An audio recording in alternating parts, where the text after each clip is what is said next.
All right. Hey, good morning, everyone. My name is Manuel Herrera the third. You can call me Manny. And I will be hosting today's podcast, Morning Minutes with Manny.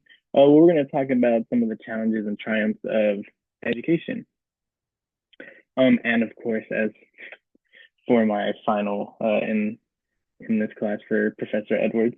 But today I'll be sharing experience about working as a teacher and building meaningful relationships in the classroom, um, and the road that Principal Kafele has laid out for us.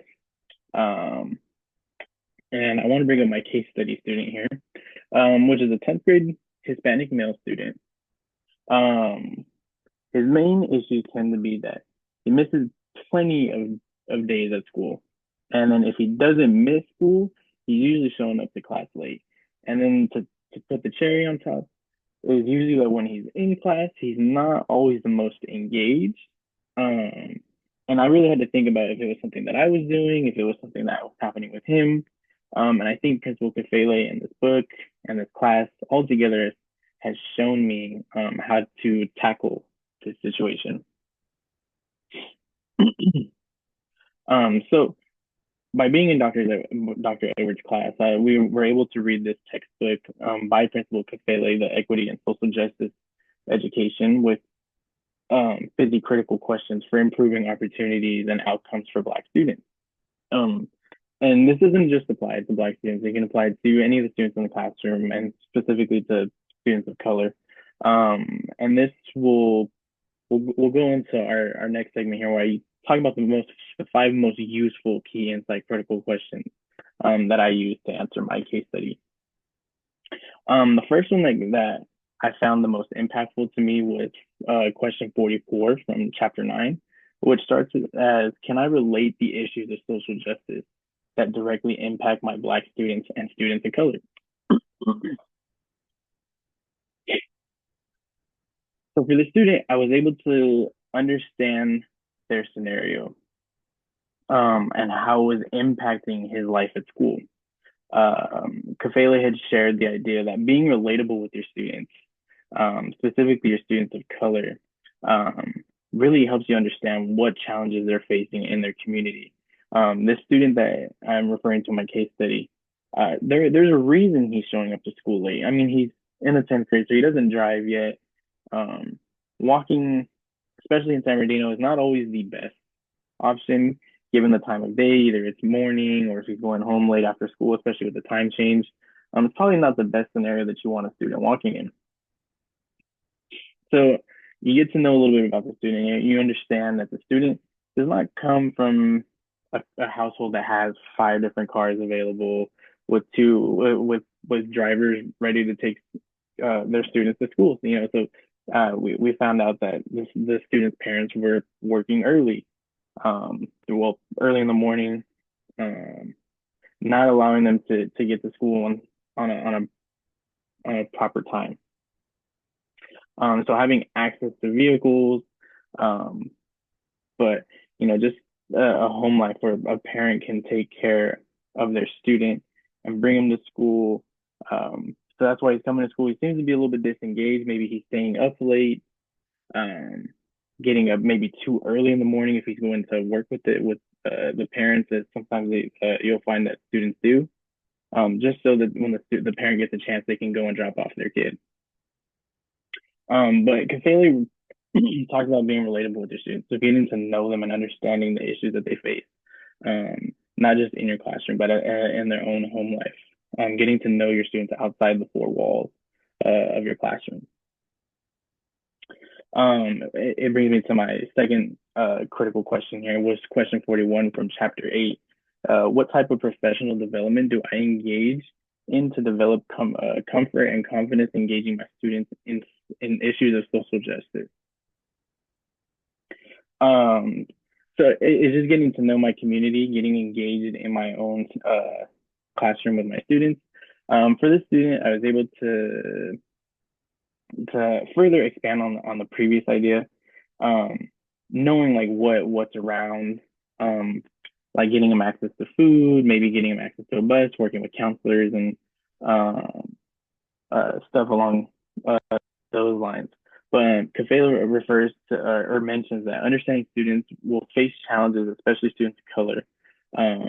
He remembers himself being a black male growing up uh, in his neighborhood, being aware of drugs, crime, but then also not having access to certain amenities like I believe one of them he mentioned was healthcare, um, having access to like community centers. It's something that's not available for all of our students. One of the next ones that I cover is question 15 from chapter 3, towards creating a culturally, oh, my bad. From chapter 3, question 15, it starts by toward creating a culturally responsive learning environment, how intentional I am about what my students see. So one of the main points that Kafele tries here is that what your students see in the classroom, whatever you do in the classroom, what they see on the walls, really matters to them. No matter how much they might seem checked out of the class or not too interested, they do pay attention to those type of things in your classroom. And he really pushes that point here in this chapter. Um, he wants our classrooms to be a reflection of our motivations for our students. He says he remembers his first few years teaching or his earlier teaching, that his classroom wasn't the most decorated, and that he would realize that wasn't the right approach. That he wanted to have words of motivation, words of affirmation. He wanted to have pictures of like celebrities or something along the lines of like having inspirational quotes. And then he also mentions that when you're making assignments as a teacher, to have them be culturally responsive. Students like to see themselves reflected in their work. So there was a time with this student from my case study where I took this idea and it was kind of just for everybody in the classroom, and it was a little fun assignment for myself as well. Was I was teaching world geography at the time, and one topic that we covered was immigration, and I gave the students a chance to do it on someone in their family if they chose to go that route, or someone that they looked up to in the world. It could be like their favorite athlete, their favorite singer, um, but someone that I wanted them to do research and just understand where they came from. I hope the goal was that hopefully they would do someone in their own family, most likely their grandparents, and see if maybe they've migrated from a different country, getting to understand the roots. So I thought that was a real neat assignment, and it ended up having pretty good feedback. The students enjoyed it. There's a lot of good elements like writing, drawing, adding pictures. So they seemed to really enjoy it, and I think that assignment alone really showed me that students that when they're involved in their work and they can see themselves in their work really makes them feel connected. The next one I bring up is question 5 from chapter 1, and is do I utilize a variety of developmentally appropriate instructional strategies that consider the differing emotional needs of my students? So what Kafele tries to get across here in uh, this insight is that Kafele reflects on the importance of building student and teacher relationships.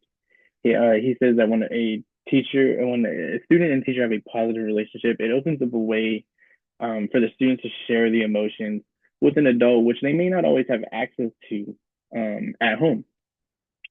It goes back all the way from the beginning of where I started that, our home life isn't all flowers and rainbows for all of our students. Some of them may not go home to a loving household or where there's adults present. They may be gone working or they're just not there in the house. So these students don't have an outlet to share their emotions. By you being the teacher, by me being the teacher, it allows for the student to open up and build a relationship with you, allowing them to express their feelings, which they might not be able to express elsewhere. And with my case study student, it was a little bit challenging and still currently is, but there is progress, and I believe any progress is better than no progress. Um, from just learning the little things about them, from like their favorite color to what's been troubling them this week at school, what life has been like, and they may not answer in full detail, but again, I believe some progress is better than no progress. And the last one that I have here for from the book was uh question 23 from chapter 4, and it's will my lessons allow my students to see the correlation between effort today and success tomorrow? What Kafela really tries to pinpoint here is that Kafela reminds us that we create a safe and supportive environment for our students that do not have this in their home life. Um, Students might find the classroom as their safe sanctuary, as their place where they can be themselves and not have to worry about um, the problems that may arise from being at home. He challenges that teachers make their classroom special. What is going to inspire your student to show up to class every day? Is it the type of assignments you're giving? Are you interacting with the students? A little bit earlier, I talked about making your classroom feel welcoming, that including or being culturally responsive and having the students be involved. So it could be, decorating your classroom, having pictures of the students working on assignments. That's all great material to have. And then focusing on my case study student. For the student, I would collaborate with him and give him small goals to achieve while in the classroom. So I try empowering good behavior, like entering the classroom quietly, regardless of what time he shows up, even if it's a little bit late, if it's not on time. But the goal is, I want him to enter and not be a distraction for everyone in the class. So I reward good behavior, turning in his work on time. He helps me pass out papers in the class when he's there. And then when he is there, I try and give him participation points for participating in the class. So that's an incentive. Participation points give a boost to their grade. So he did Kefele, and then I used it in practice, mentioned that we should give our students small goals to achieve in the classroom. And then wow, I mean, 10 minutes goes by really, really fast. I think I might have already gone over. But I'll reflect and look ahead here. But a teacher may be one of the most influential and inspiring adult figures in a student's life. We as teachers must hold ourselves accountable to be inclusive, supportive, and provide an equitable classroom for all of our students.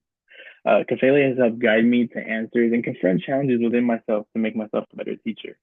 And then not just for my case study student, but for all my students now and in the future. I want to make myself relatable, aware of social justice issues. I want to have that culturally responsive classroom. I want to be there to offer the emotional support for the students who need it and create lessons that support student success. Um, my goal as a teacher is to wish nothing more than to see all of my students succeed. So I appreciate you listening to this podcast, as goofy as it may have been. I appreciate your time, and I hope you all have a wonderful winter break. And I tried playing music earlier, and I hope it goes well when I play it again. But have a great rest of your break.